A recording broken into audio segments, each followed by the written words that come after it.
happy yung kay ko. Mugod akong gihandom.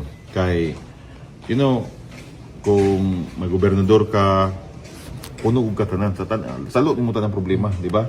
So, this is, in some other way nga ako, makatabang kong push pod, salamat po ta sa atong provincial director, Director Tiguelo, the rest of the enforcement agency, PDEA, nga nag-double time po sila, saka lisod po sa budget po nila.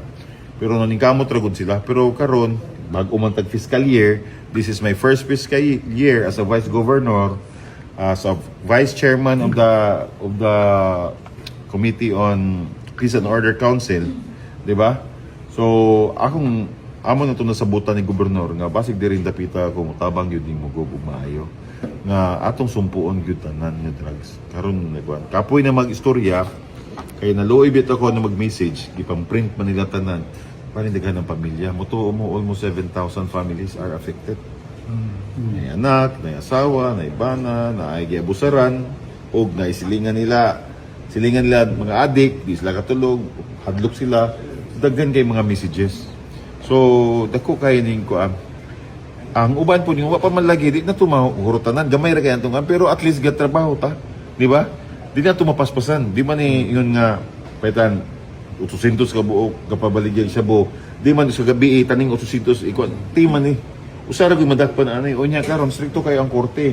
Ang problema po mi og kanang pirma sa judge na specific dili tanan judge ha naray usa ka city nga magproblema may according to them lisod sa pirma ang kuan para sa drugs kay daghang requirement so basig lisod po nila i-comply kay dinalian biya usahay ang operation di nila maabot siguro exact time wala kabalo sa detalye kung sa reason po sa judge kung sa poy kulang po sa atong mga otoridad bason lamang diyan dapitan na po tay matabang sig mga tawo nga makagama sa mga requirements ng ana kay grabe gyud ang kuan grabe ang droga og kada adlaw ta makasulod ra gyud ko di na mo ta kada og diretso dili na nakasayon kay mga tanggal po serbisyo niya atong mga enforcers so miyan dugay lagi kay gigaman mo tanan og impormasyon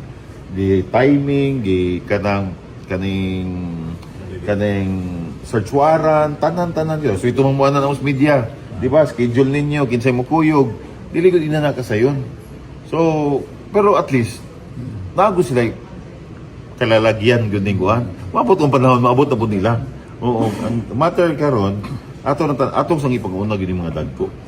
Oo, yun yung dagko na mamaligya ba?